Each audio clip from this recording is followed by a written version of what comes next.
छात्रों, आज हम प्रारूपण के नियम व प्रारूपण लिखते समय किन सावधानियों का ध्यान रखना चाहिए, इस पर चर्चा करेंगे। इससे पहले वीडियो में हमने प्रारूपण के विविध नाम, प्रारूपण की परिभाषा और प्रारूपण की विशेषताएं आदि विषयों पर चर्चा की थी। आज का हमारा मुख्य विषय प्रारूपण के नियम व सावधानियां हैं। तो प्रारंभ करते हैं। प्रारूपण लेखन एक कला है। कुछ लिपिक प्रारूपण लेखन में बहुत दक्ष होते हैं। वे अपने अधिकारी के निर्देश व संकेतों को पहचानते हैं, इसलिए अपने अधिकारियों के प्रिय होते हैं। प्रारूपण लेखन की कला सतत अभ्यास और नियमों का अनुपालन करने से आती है। एक आदर्श प्रारूपण के लिए निम्नलिखित बातों का ध्यान रखना अपेक्षित समझा जाता है। नंबर 1, रूपरेखा का अनुसरण।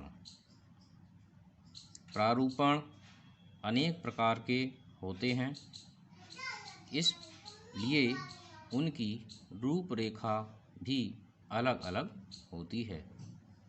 प्रारूपण लेखक को उचित रूपरेखा का अनुसरण करना चाहिए।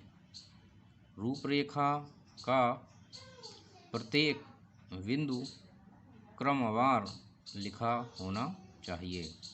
सामान्यतया कार्यालयों के प्रारूपण लेखक कुछ महीनों के कार्यकाल में रूपरेखा को समझ लेते हैं।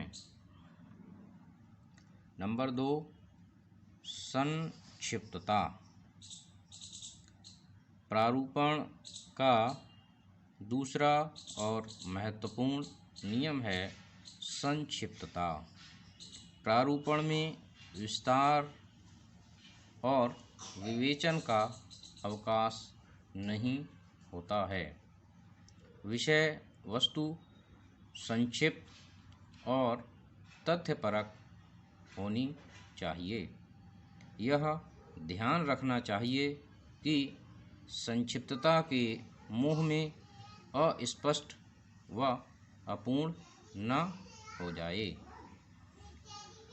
इसके बाद तीसरा मुख्य बिंदु है परिशुद्धता।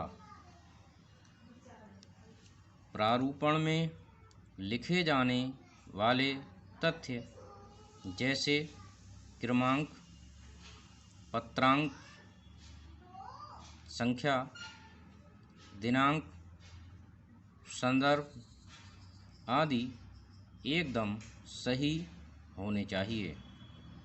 जरा सी भी भूल के भयंकर परिणाम हो सकते हैं, जिसका खामियाजा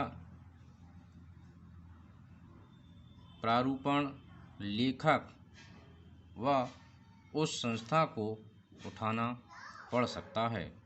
इसलिए प्रारूपण की परिशुद्धता पर विशेष ध्यान दिया जाना चाहिए। नंबर 4, स्पष्टता। प्रारूपण स्पष्ट एवं परिपूर्ण होना चाहिए। उसमें प्रस्तुत सूचना, निर्देश आदि स्पष्ट होने चाहिए। स्पष्ट और अपूर्ण, अस्पष्ट और अपूर्ण प्रारूपण से काम में बाधा और कार्यालय के अधिकारियों के बीच भ्रम की स्थिति उत्पन्न होती है। इसलिए हमें प्रयास करना चाहिए कि प्रारूपण स्पष्टता के गुण से परिपूर्ण हो।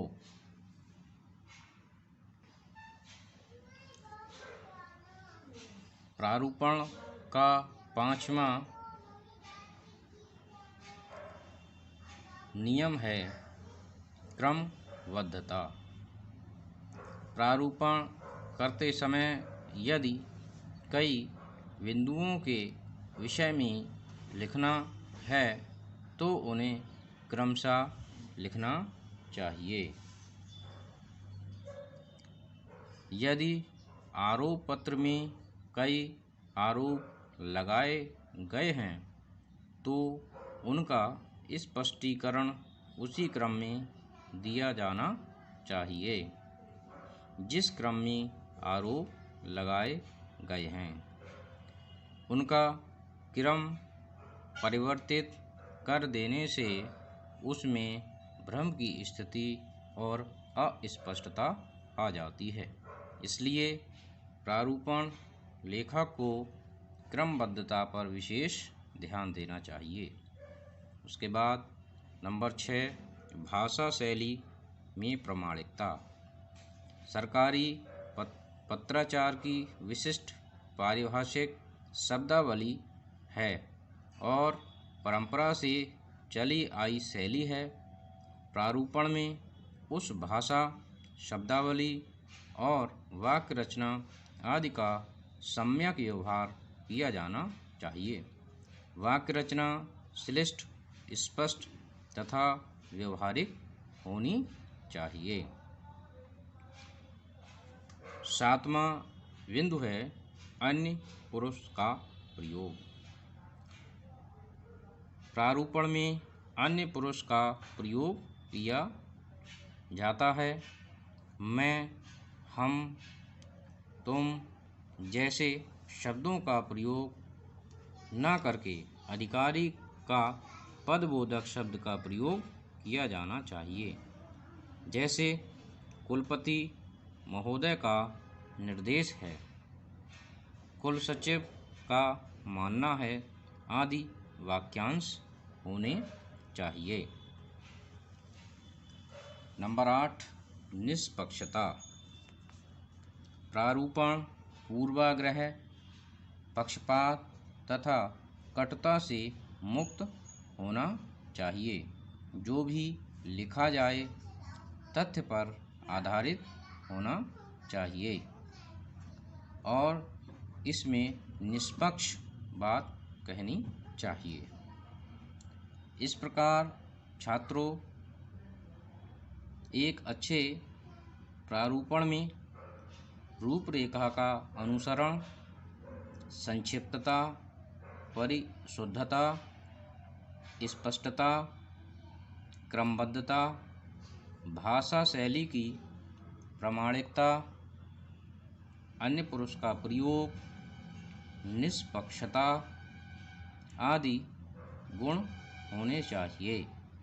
इन गुणों का समावेश कर प्रारूपण लेखक एक अच्छे और आदर्श प्रारूपण को बना सकता है।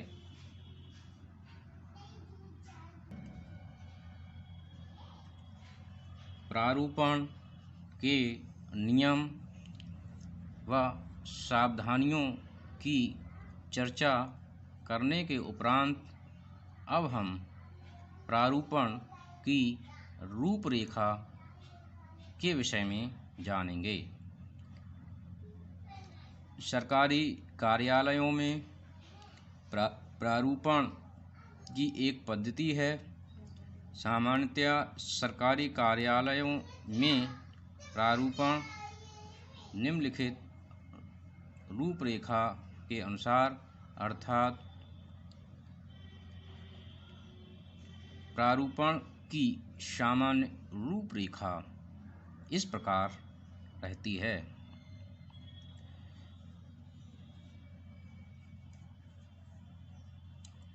बाईं तरफ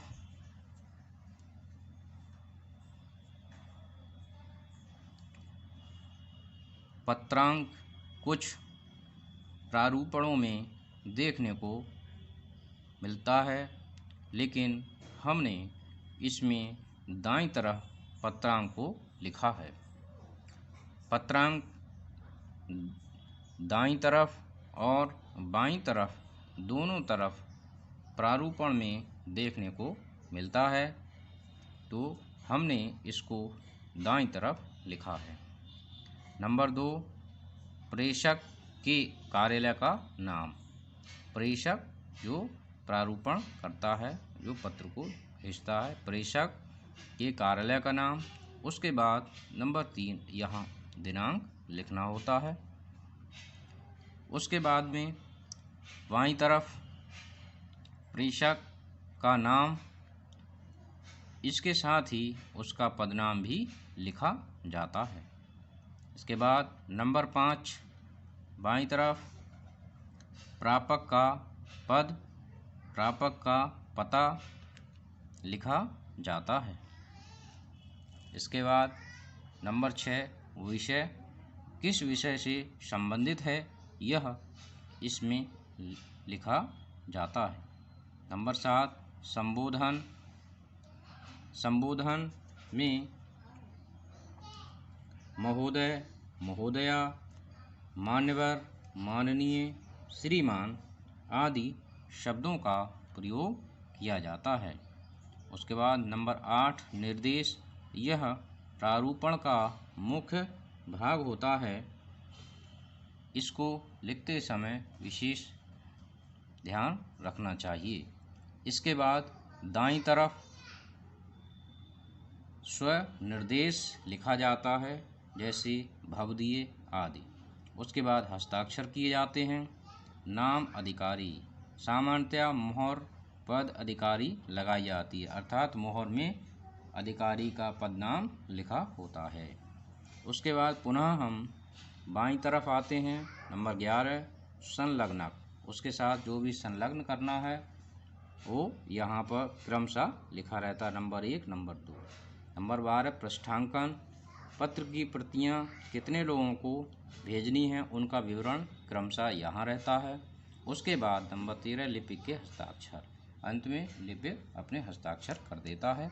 इस प्रकार हम प्रारूपण के नियम, सावधानियाँ व रूपरेखा को आज इस प्रकार समझ चुके होंगे। धन्यवाद।